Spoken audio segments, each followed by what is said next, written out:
Royden, Ogletree, great to see you. We didn't see you last week. I know. I did see you the week before, and then we did the pregame together when you were in Boulder. Yeah, and that ended up great. So we'll start. Here's the thing. We'll start here, and we'll move out. Okay. When it comes to the pop quiz. I'll give you an easy one to start. And this is your professional opinion. Good. I'm glad this is on the record. Professional opinion on the record. Yeah. In the hot seat quiz, justified, unjustified, Dave Aranda. Do I get – I was going to say, do I get a daily double? Maybe.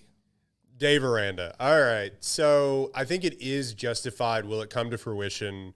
No. And I guess that's not part of the hot quiz, pop quiz. Pop quiz. Hot seat quiz. Yeah. No, I think it's justified. Look, I don't think he's lost that locker room per se, and I don't have anything to base this off of other than what they have said. But the idea that half the fan base, or even more than half the fan base, or at least the most vocal majority online, you've lost them. You've obviously lost the support of fair weather fans because that stadium, look, it was an 11 a.m. kick against a 4-0 team. It was hot. I was there. Maybe that justifies poor attendance. Maybe it doesn't. But so you've lost the confidence of a good majority of your fan base. But other than that, it is kind of glaring. You're 2-14 or 2-12 in your last 16 conference games. You're 0-9 versus Power 5 opponents in the past 2 years, going back to last year or something like that. There was several stats that people were throwing out. You cannot have a descending amount of you can't have it's not success, but the amount of regression that you've seen, at least statistically and in the win column, you just can't have a continuous digression of wins. Well, look, they have no home field advantage right now. Nope. I mean, it's just not there. There are BYU travels well. I get that, but they were firmly in there this weekend. Yeah, you gotta retake. Everything is the calculus after that Colorado win or loss if you're Baylor. The calculus was reset on this entire thing because I said on Pete Souza's show it is going to affect the psyche of an already tattered fan base. Who told you could do Pete Souza's show? Pete. Oh, I mean, I don't know if You're not my boss. I don't know how I feel about you just hanging out with Pete. I mean, I like Pete. He treats me better than you ever. No, I just think that loss recalibrated a lot of where this was heading, and I think it really damaged the psyche of of a fan base already in tatters. So I think the idea that you can continue having a bad product on the field and expect that people aren't going to revolt is kind of asinine. And do I like Dave Aranda? Yes, I think he's a very good guy, and I think those players like playing for him, especially when but it's also the fact of getting players to come play in Waco, getting players you need that will help you regain success. And by all accounts, they've had done a better job on the recruiting trail as of late. But you're already behind the 8 ball, and you've been behind the 8 ball for a couple of years after that Big 12 championship. So, yeah, the idea that you can keep falling and continue to be in free fall and expect that we're going to keep climbing up. And look, maybe they win 4 games in a row, and all of a sudden we're sitting here and we're like, okay, well, he has a long time on his contract. Let's see if we can keep building on this. Sure. I just think if it continues to be in free fall and slide downhill, you can only have so many moral victories before moral victories have to become actual victories. Yeah. Plain and simple. Yeah. And it would be a tough pill to swallow financially and otherwise to get rid of Dave Aranda, but it's something you would have to look at really, really hard in the offseason. Yeah. Okay. We'll make it. Okay, that was a good starter one for you. Okay. I'm going to give you another easy one. Did I grade out okay? You're doing fine so Sure. far. Okay. Billy Napier. Oh, nah. Nah. Let it keep going. Why not? See how he can do.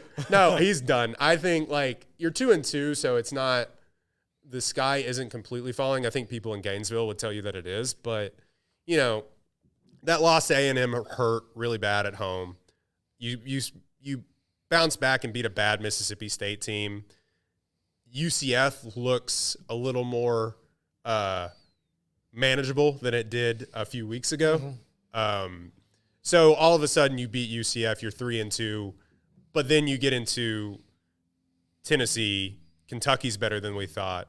Georgia, Texas. I can keep going down. We can play the schedule game. Yeah. They're going to get out of the season like with another 4-8 season. If they're lucky. And I think if he loses to UCF this week, yeah, that's over, especially seeing how their alumni feel about UCF. Yeah. Like they're like no matter what UCF's actual position is, yeah, like what they actually are, they're not seen that way by Florida. Yeah. Yeah. Less than. Look, I liked Billy Napier going to Florida. I always thought it would actually kind of work. Now kind of realizing that getting rid of Dan Mullen might have been dumb, but especially after he won 10 games. But it's just not working. And people don't seem to like him around the university. So you cannot, one, be unliked, and two, be bad. You could probably be one or the other and maintain your job a little bit longer than you would.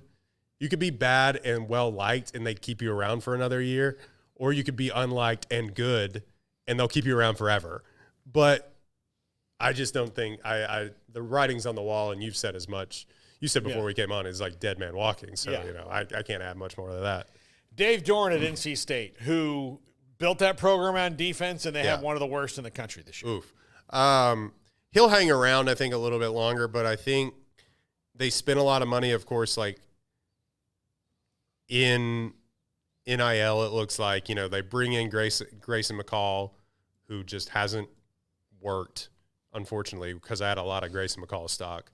But that hadn't worked, and you're competing in what essentially was supposed to be with Florida State now seemingly in free fall, a more than wide open ACC, and you don't have it.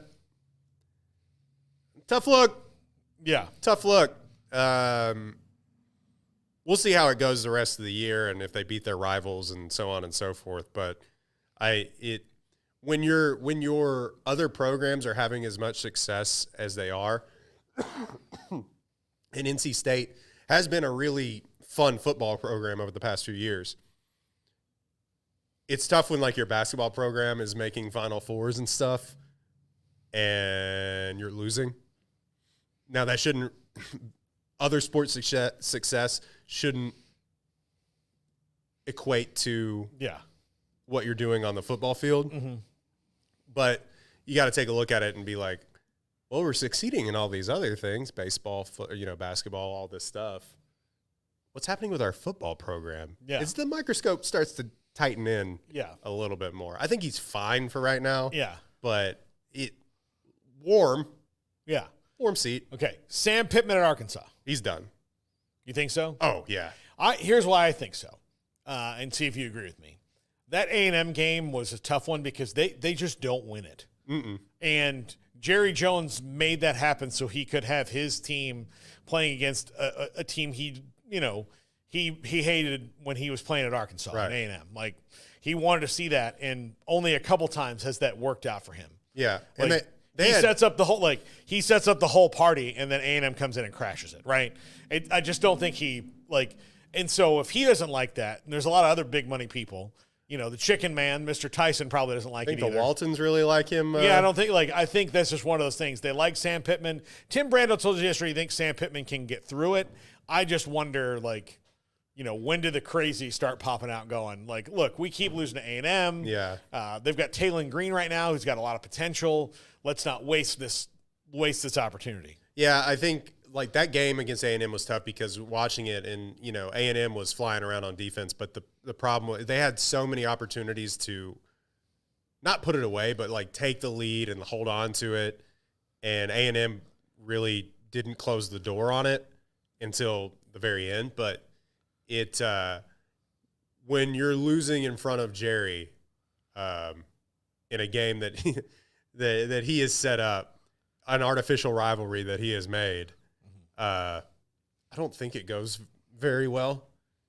Like I'm sure that Jerry's having a really tough time handing that trophy over to A&M.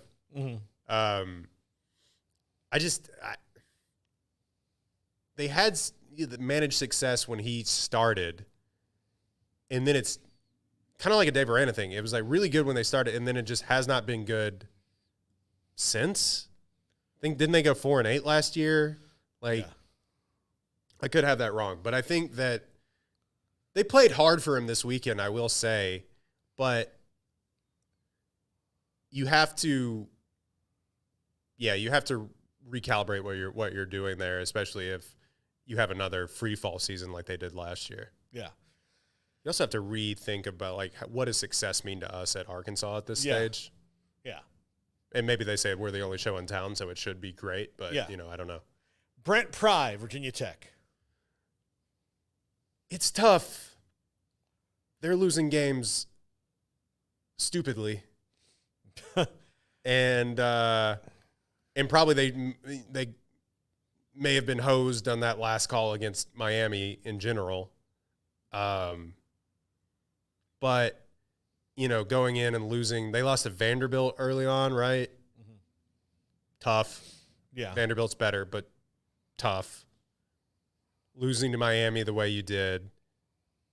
You said doing a fake field goal up 10 or whatever. Up 10 and then, like, kind of woke Miami up. Now, look, Cam Ward played so great in that game, but then you to lose it on a controversial call, on a you know, it could have gone either way. What is a catch? Yeah. What is the catch? What was going on? I think the ACC made the right call. Yeah. I think they made the right call. The ball was moving too much to say it was a catch at any point until the end, but also the out of bounds guy was touching the ball. Mm-hmm. So it's in a season where it has been wide open. You start out in the ACC, you start out 0-1 in the ACC, you start out 2-3 in general. You know, and you lose to Rutgers and you lose to Vanderbilt, and these games that you had kind of marked on your schedule. And again, Rutgers is better. Vanderbilt is better than they've been.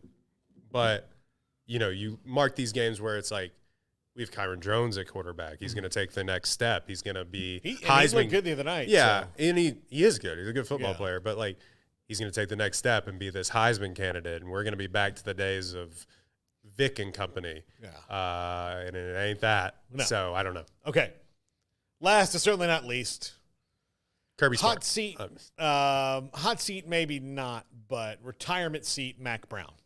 Yeah, I think he's done. Yeah. It just doesn't look good anymore. Yeah. I don't have anything, but like getting blown out to JMU, like by JMU the way that they did. I mean, he was like quit for a second after the game. He quit? Yeah. I mean, he like retired for a second after the game in his feelings. Oh, yeah. And then they talked him out of it. So, yeah, not great.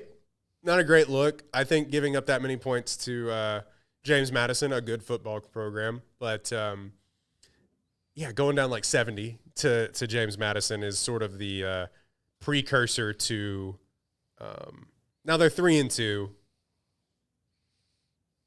They lost to Duke. Yeah. Also not a good look. They blew a lead to Duke, too. Yeah. Lost to James Madison. You got 70 points hung on you by them.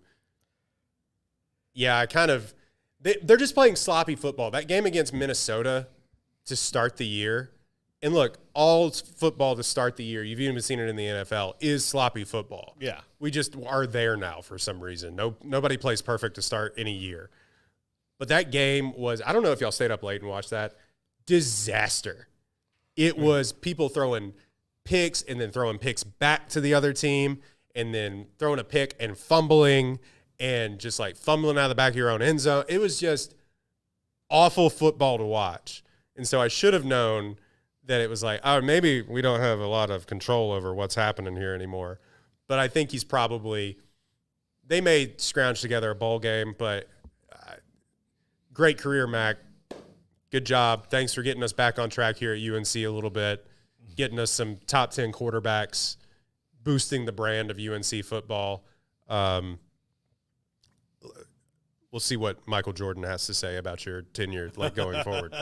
I think he's just the time comes for us all, you know? Yeah. When we come back, we're gonna. How did I do? You did good. You passed. Thank you. You passed. We're gonna play.